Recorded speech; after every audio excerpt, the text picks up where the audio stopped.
Okay. Ready? Mm-hmm. Great. So we're going to go through the 7-step process, which is one of the modules of a 2-day dare to care program, which was designed in its earliest iteration within one of Australia's largest banks to support performance management, but actually became a leadership tool on how to support truthful conversations within an organisation. This can be applied to any conversation, so it doesn't have to be organisational. It's actually a process that occurs before we have the conversation. So in this particular sort of workshop, it's far better if you have a conversation that we can work on. So that is a conversation that you've either had and it didn't land the way that you would like it, Mm-hmm. or a conversation that you need to have, that you have some level of concern around, and you'd like to make sure that you show up and have the best possible outcome from the conversation that you can have. So this is actually a role play, but I prefer to make it a real role play. So there's and then, you know, we can definitely change the name of the person that we're dealing with who's not present, mm-hmm. out of respect for them. But if we can make it as real as possible, that really helps. So do you have a situation or something in mind? Either from the past? You do? Okay, great. Oh, great. So, and the point, which I'll come back to through this process, is that this experience is an interior experience. It prepares you as the initiator of this communication to then set the context with the other person for this conversation. So this module is in itself not actually the conversation that happens, it's the context setting for the conversation. And so we start with that, which is the importance of setting context, which just very literally means the container that holds the text. But what often happens in communication is we don't give it a context. So I'm in the process right now of giving context to this material by letting you know that we will be talking about how to prepare yourself for this, but not we won't be actually proceeding into what happens during the course of the conversation, because that's, you know, another module, another part of this. Mm-hmm. So so the container that holds the text, and it's really important that we get context right, because context can be misconstrued. So the right conversation in the wrong context is actually the wrong conversation. And all of us have had an experience of this type of conversation where we've had an intention or a meaning or a worldview, and in our conveyance of that communication, it lands inappropriately, or the person that we're speaking to receives a different communication, a different context, a different worldview. And a really simple example is just one word: bark. We could talk about the bark of a dog, the bark of a tree, Johann Sebastian Bach, or a boat that is also called a bark. Unless we give the particular bark a context, if I just say the word bark, you don't know which particular one I'm meaning. The context comes when we put a sentence around it. Got it. All right. So this is the 7-step process for setting context, and we're going to go through each one of these steps. And as I said, this is an interior experience. So for those people who might be listening to this, you will get far more value out of this experience if you actually work with a real live conversational situation, rather than just listening to what we're doing here. So we're going to go through this with Mark, and but anyone listening, I'd encourage you to actually go through it with a conversation that matters to you. And the first question is, what do I want for them? And the language set for this is very particular.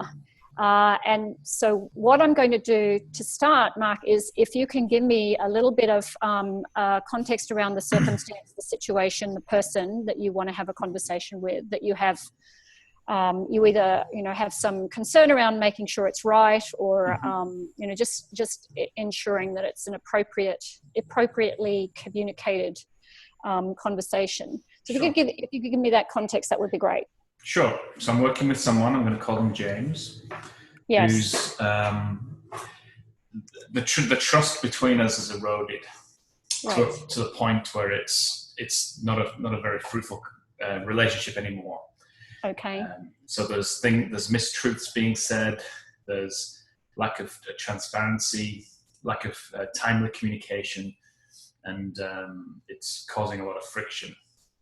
Okay, great. All right. And this is not an uncommon circumstance in human relationships in life, so it's a really great example to use. So if we look at this first question, and I'm going to start with just asking you, what do you want for James? So what I want for him as opposed to from him. I'm assuming the word for is appropriate. The word for is very specific, as is the syntax of the wording. So yeah. So I want him to be less stressed. I want him to be happier. I want a successful business outcome. I want him to be able to be open and transparent. Okay, great. Open and transparent. So now the purpose of this question, and I'm going to continue to give context. So the purpose of this question is to really look at our personal, what we actually do really want for this other human being, because this person, James, is a human being. They have their own stresses, their own opinions, their own experience, and so on and so forth. And so if in another sort of classic human example, there's a lot of anger around a relationship,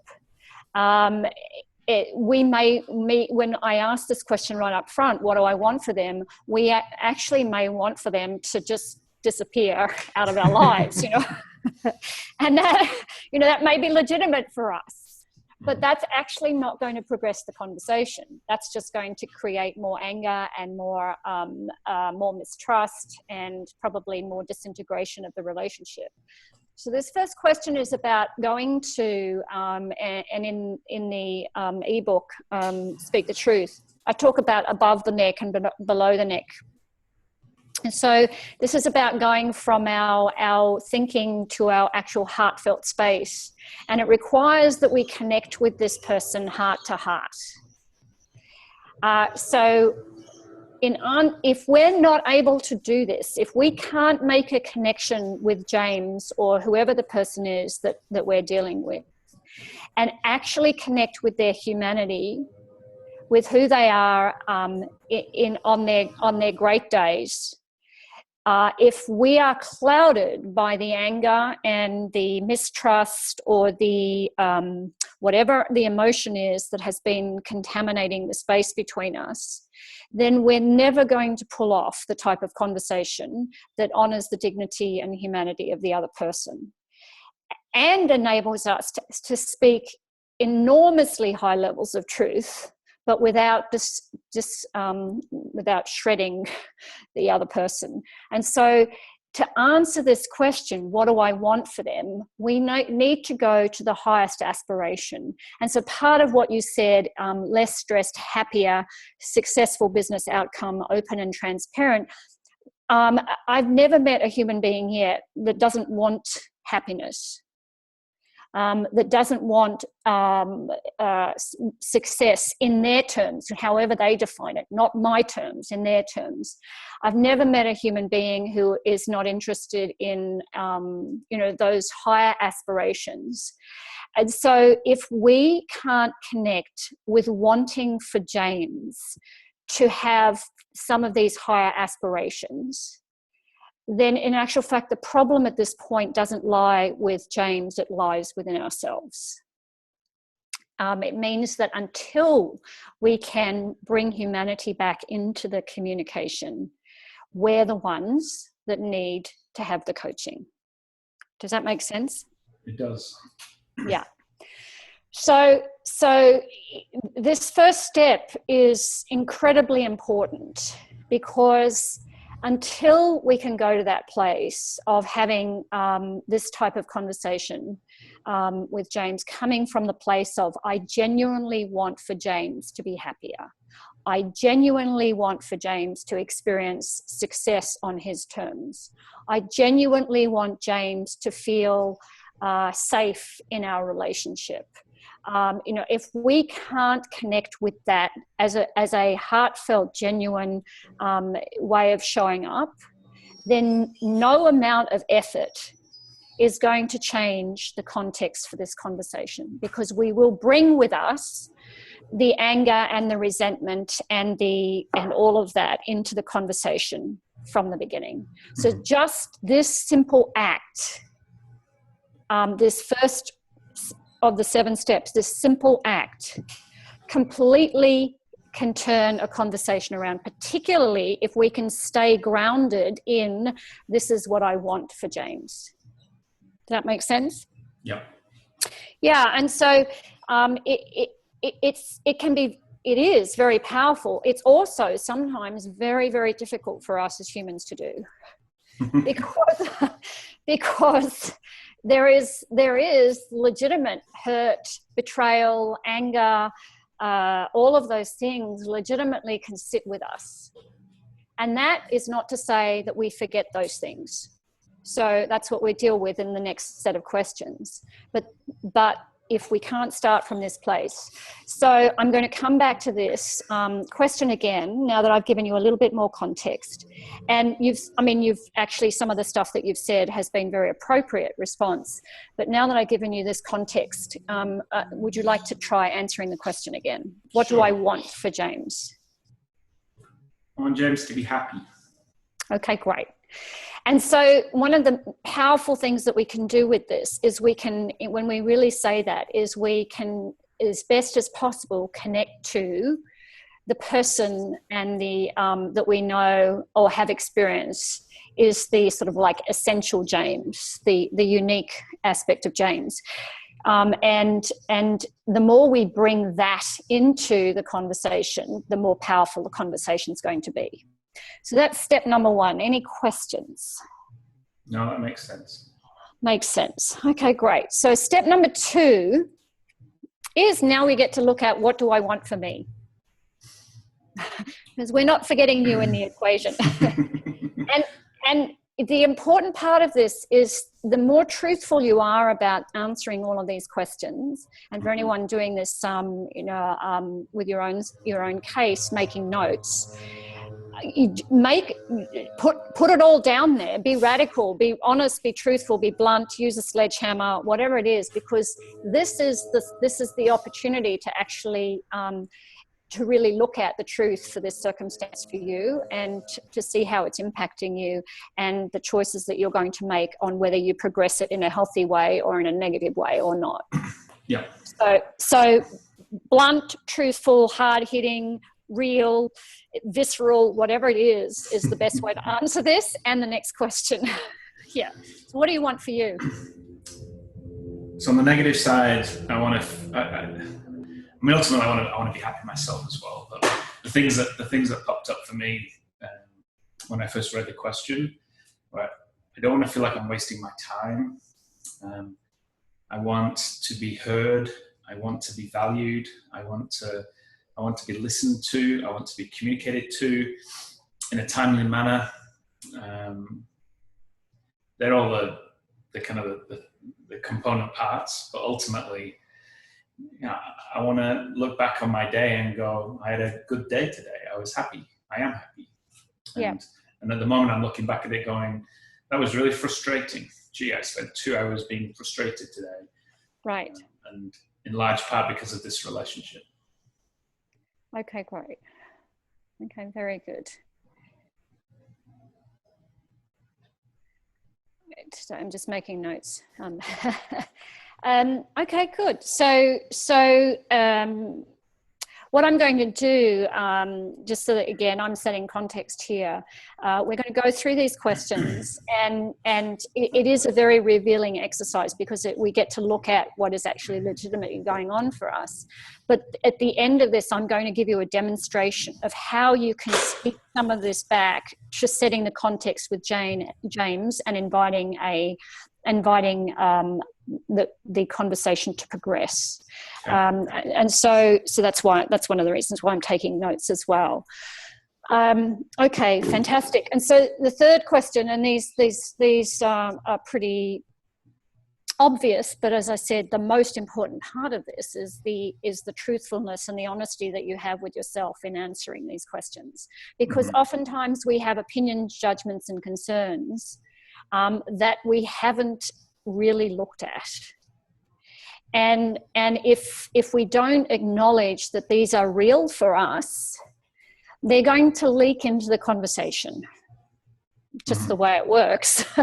And so this is kind of like the opportunity to create a compost heap that we can choose to bury or deploy for fruitful flourishing of a garden. Good. Okay, so what are your opinions, judgments, and or concerns about James at this time, now? Yeah. Not honest. Not honest. Alienates people. Very divisive. Not a good business person. Wastes money. Okay. Not trustworthy. Not high integrity. I think that's enough. Okay. Not high integrity. Okay. Okay, good. Anything else that you want to say? But yeah, I suppose on the compassionate side, he's under a lot of stress, under a lot of pressure. Probably feels boxed into a corner, can't really see a way out, and therefore is reacting like a caged animal in many respects. Mm-hmm. And have you had an experience of him prior to this that demonstrated other aspects of himself? Yeah, but I'm now questioning whether they were real or whether it was just a persona, whether it was now I'm actually getting in there and seeing behind the screen. It just doesn't seem like there's a ton of substance. Okay. So the impression that I had of him before I kind of started working with him has now changed. Has changed. Yeah. So your experience. I guess I'm of this belief that a leopard shows its spots in the stressful times. That your true self comes out. And I've not liked everything that I've seen. Okay. I mean, on the positive side, very hardworking, kind of positive energy, hardworking, never say die kind of attitude that I do value. Yeah. But these other negatives are kind of outweighing that at the moment. Okay. Okay, great. And are you seeing any of this sort of behaviour? Is there other people that you are aware are having a similar type of experience of this? Yes. Okay. Yeah. Yeah. Okay. Okay, great. Very good. And so the important part of this is that we do go, from my point of view, to the bottom of the barrel. So that can be getting right to the core of the experience that you're having with this person. And in actual fact, in this process, it's important to not put a judgment on your judgments, if that makes any sense. It's like, let's just acknowledge that they are your judgments and they are your opinions and they are your concerns. And let's not criticize ourselves for having them or judging ourselves for having them or because the more we do that, the more we get entangled in a sort of counter to a truthful conversation, which is being so nice.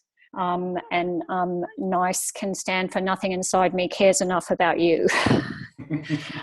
And we've all had the experience of people who can smile sweetly at us while they're sharpening the blades.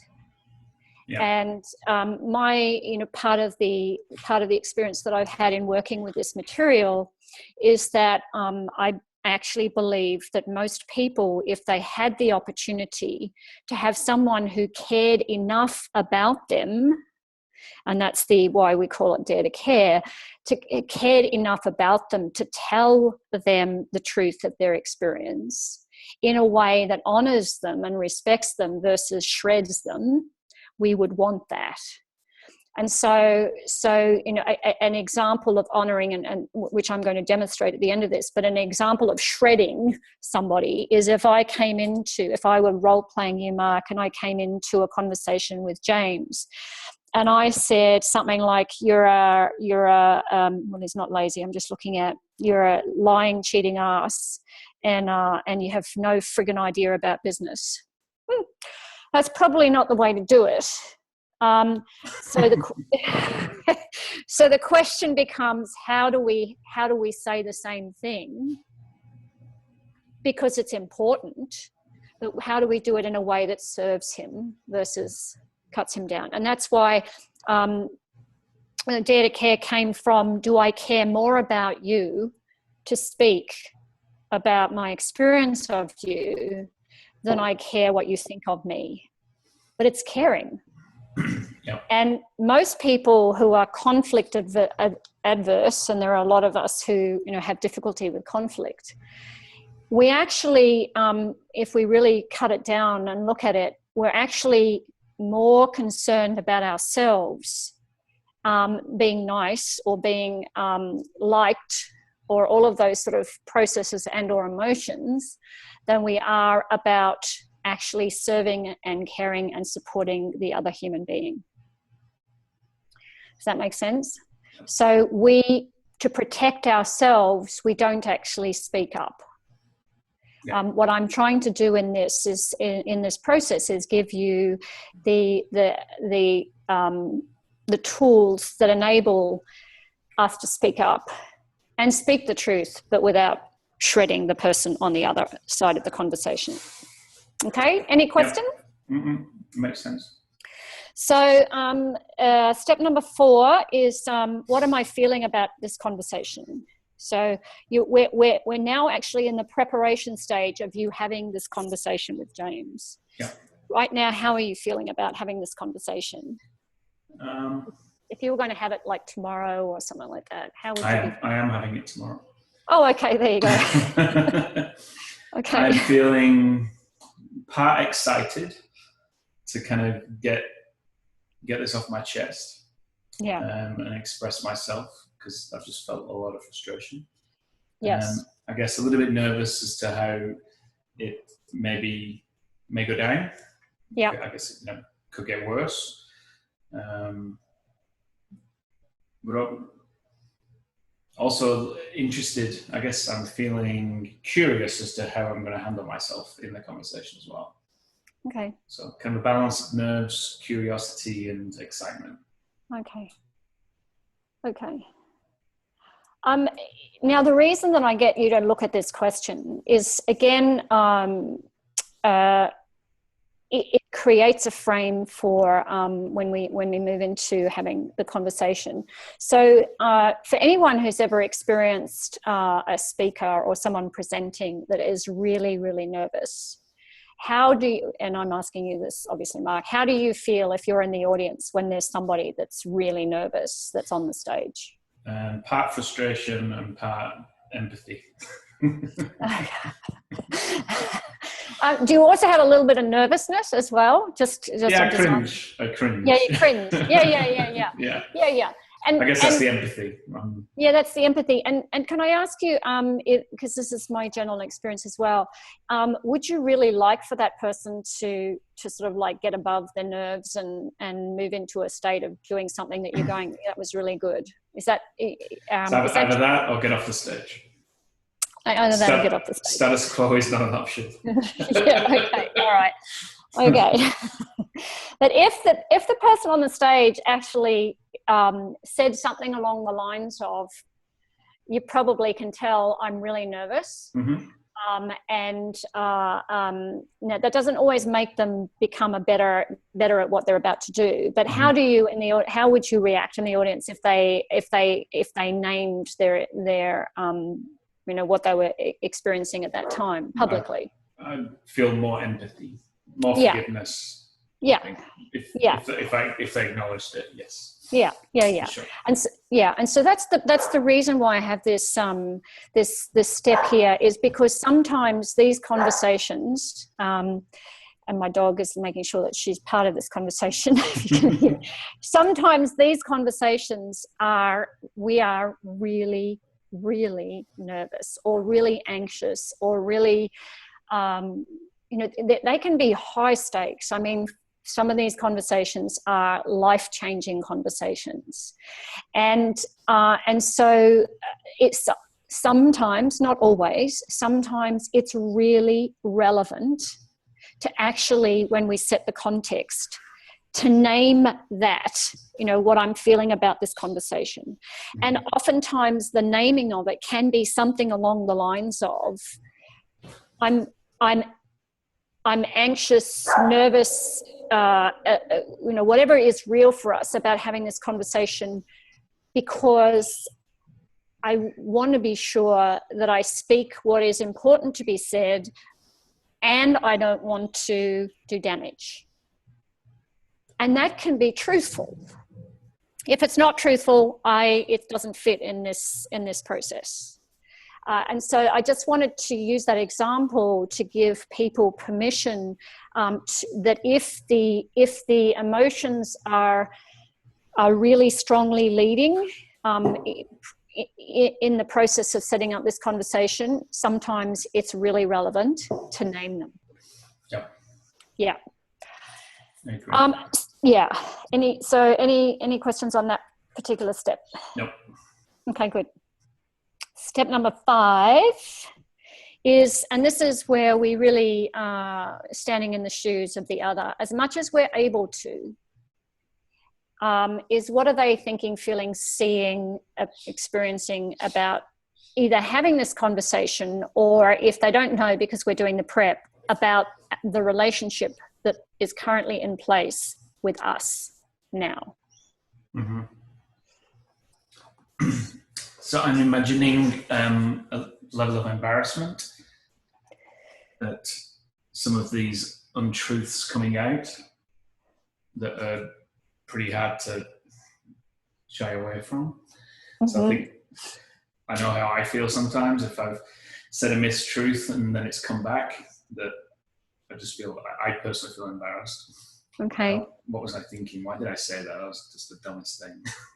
Yeah. So I'm sure there's a little bit of nervousness as well, and a bit of fear about how this conversation might go. Also an element of frustration. I'm sure he's not happy with the situation that he finds himself in, and I'm sure that this conversation is not one that he really want to have. I hope. I don't believe this at this moment, but I hope there's also an element of excitement to want to clear the air and kind of move past the situation that we're in. So I hope that is true, but Okay. I'm not sure. And so what do you think, sorry about my dog. That's fine. So what do you think James, so again, this is as much as we're able to, it's inhabiting their worldview. Yep.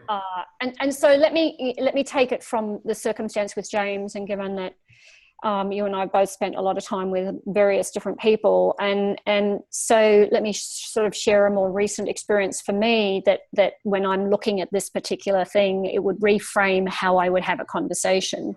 So because different people have different worldviews and experiences in life. So for example, if someone sees business and commercialization as purely about making money, and anyone who doesn't have that as their prime center of focus is, like they don't make sense to them, for example.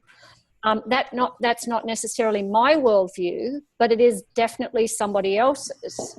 And they have a right to it as much as I have to my own. And so when I've been recently given the opportunity to really look at people who are observing me, for example, and they would look at me because my interest in making sure that business serves the well-being of all of humanity first and foremost versus just exist to make a profit. They look at me as if I'm that crazy, and it's true, and that's legitimate, and in actual fact ask the question, am I serious, or am I for real? Because they don't speak the language that I speak, and so part of the complexity that lives behind this question that we also address in the rest of the 2-day program is really doing the best we can to understand their worldview. And so, if we look at current politics, and I'm not going to name any names because this could be listened to in 10 years' time, but, when politicians can get away with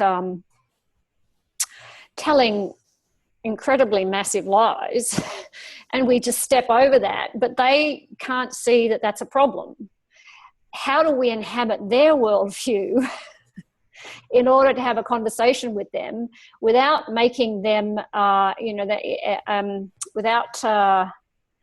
it's like the more we fully understand their worldview, it doesn't mean we like it, and it doesn't mean that we accept it and think it's appropriate, but this really asks us to consider this from as much perspective taking as possible.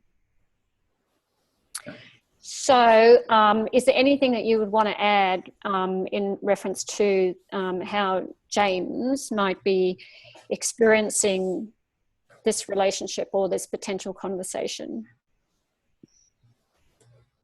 Nothing springs to mind. Okay, no problem. All right. Step number 6 is, how have I contributed to this situation?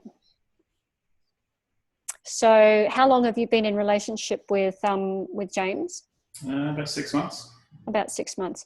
So generally what I say to people when I'm working on this exercise is, unless you've just met this person, you've definitely contributed. We all contribute. Somehow we've contributed. Yeah. And so there is no pass go on this one unless you've literally just had a transaction with them in the last 30 seconds. So this is where we get to look at us. Yeah. Yeah. And it can be confronting, and a lot of people will try and go, I haven't actually contributed. I am going to really recommend that unless we really look at that, any conversation is always only going to be about the wrong on the other side, which is never going to fix anything. No. So have you got anything come to mind around this in the immediate? Yeah, I think I've waited too long to have the conversation. I think a little bit more timely feedback on my part would have certainly helped. Okay.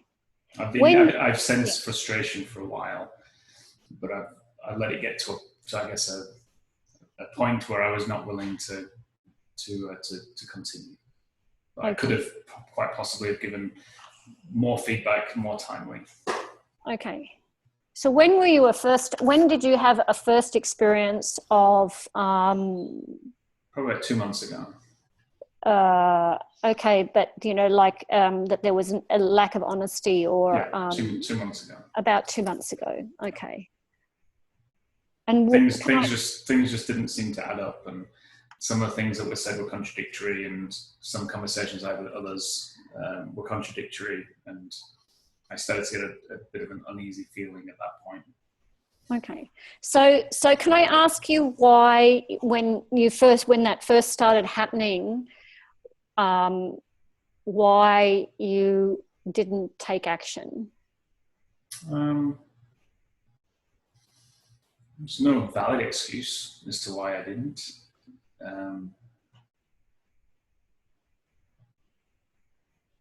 I guess at some point it moved from kind of just fact gathering and evidence to actually a feeling of unease. Yeah. The feeling of unease was probably about 4 weeks ago. Okay. When I really started to pull the picture together. Yeah. And understand the implications of it. And then the realization that I was also one of the people that was being lied to. Right. Yeah. I expressed myself a little bit in email, whereas now I've realized it's got to that point where I have to have it has to be a face-to-face conversation. Mm-hmm. Yeah. Yeah. So just on that note, and for people who may be listening to this, I personally have rule of thumb that emails are not for these type of conversations. A lot of people do it because they think it's going to avoid conflict. In actual fact, what it's going to do is it's going to be very, very badass misconstrued. Yes. There is no way to have a nuanced conversation via email. There just isn't. If you think you can, you can't. It won't work. It doesn't ever work. So there's your interpretation and the recipient reading it, and the nuances and the real emotions will not be conveyed. So avoid that at all costs. What I, just to sort of flesh this last question out a little bit, this can be very subtle, how I've contributed to this situation, and it is a really, really powerful inquiry. As I said, this is our own interior process before we actually have the conversation. So, and sometimes how we've contributed it is we've stepped over an activity or an action by another person and given it permission to fly, when in actual fact, it's caused some level of violation. So let me give you a really classic example, and this is one that has happened to me in the last 4 months, where someone might say that they're going to get back to me tomorrow. So they make the agreement. I didn't make the agreement. I didn't ask for the agreement. They've nominated that they're going to get back to me by tomorrow, and they don't. If I do nothing in that circumstance, I'm equally to blame for the breakdown in truthfulness in that relationship. Because I'm going to end up getting frustrated, and I'm going to end up getting let down, and the behavior persists. I've said the reason people get away with their shitty behavior in my life is because I let them.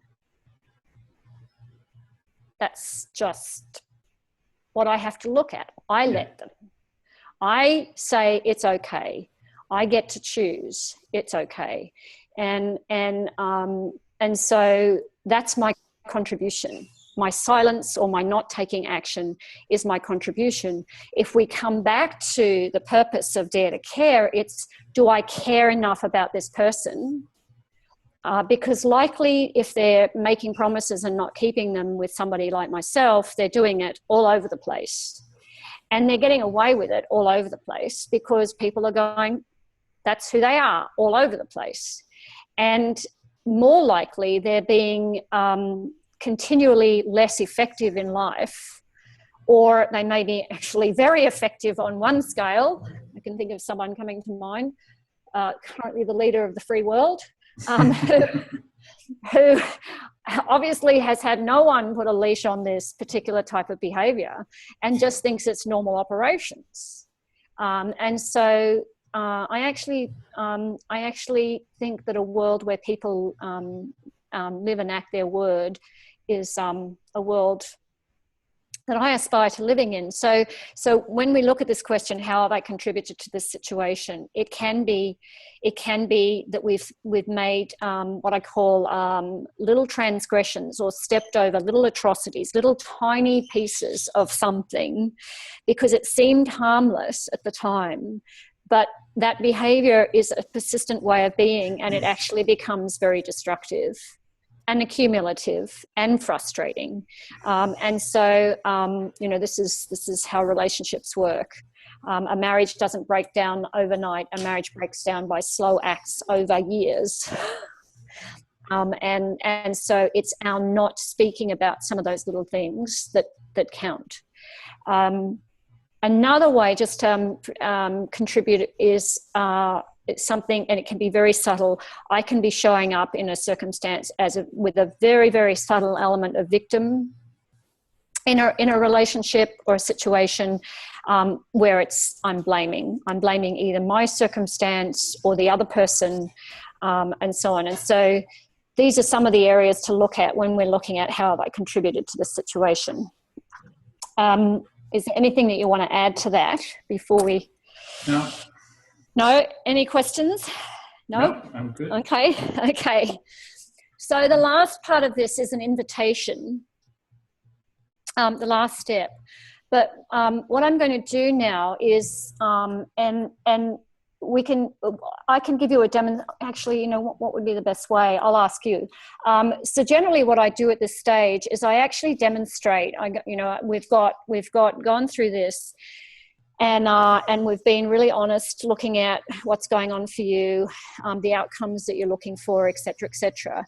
So using these steps, you don't have to use them all, but using the things that are really relevant for you. And it comes back to step number one, really connecting with what you want for James. That is the absolutely critical ingredient. And when you have the conversation with James, if you can get into below the neck, into your emotional space, into your heart space as a starting point, it will make all the difference in the world. And so let me give you a demonstration of that. So if you're showing up in this conversation with James, I genuinely want for you to be happy and successful. If you show up and that is a genuine wanting for, that will create a very different response than if you show up from the place of, James, you're a prick and I just wish you'd disappear off the face of the earth. Yep. Agreed. Yeah. Okay. So I like to demonstrate that just so people get the contrast. And so that's the showing up place. What I would do in this circumstance is I would, because you actually have a time booked with him, have you? Or you've got something? Yeah. Okay. Yeah. So if you haven't, people that are going through this, if you haven't got something booked and there is a lot of angst in a relationship, the invitation is also really, really important. Yeah. So in this case, the invitation could be something along the lines of, let me just read through my notes.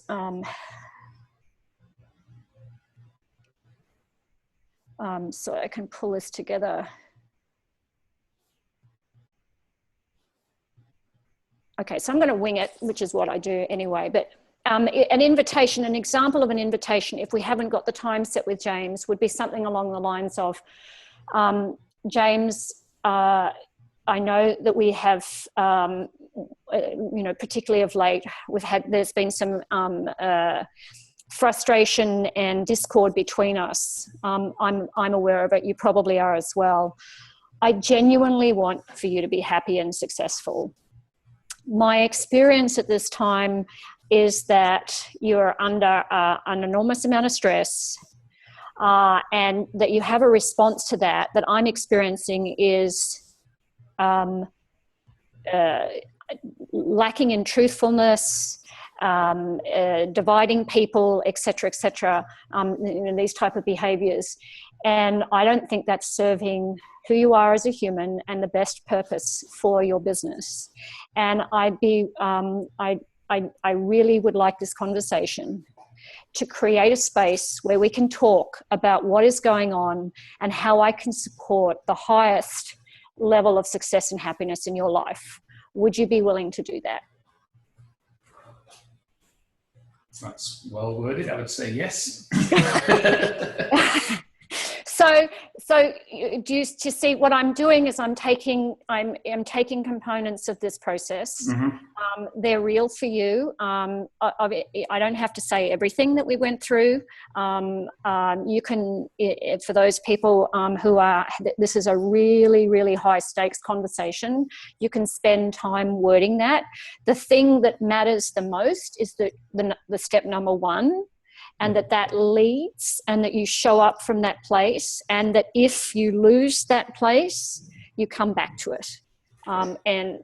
That's what matters more than anything, because when the person on the other side gets the truth that you want for them, this success and happiness, or in this particular case, you can say pretty much anything to them, because that's where you're coming from. Yeah, that makes sense. Yeah. So that's how this first part of the process works. That's good. I've got lots of notes. And so in your case, because you've already got the appointment, you can use variations of this. Mm-hmm. I do still think it's a willingness, so would you be willing to? There's an invitation here, because otherwise we're going to be pussyfooting around the conversation. Yeah. And so, I would be inviting, would you be willing to join me in really having a robust conversation around, in this particular case, you, Mark, supporting a higher version of James that people can trust and depend on to become a parent. It's just more like my requests as a the ruling. Yeah. And so because what happens when we say, would you be willing, or and so on, is we're actually giving people sovereign right to say yes or no, and the spaciousness to do so. And from my point of view, when someone says yes to that, that's their sovereign choice. It's not my choice. It's their choice. And so my response is, if they say yes, they would, and then we agree on a set of terms and conditions, then my commitment is to hold them to it. Because if I don't, I'm violating my side of the agreement. Yeah. That they got to partner with. No coercion, no forcing, no shame, no guilting, no embarrassing. They named.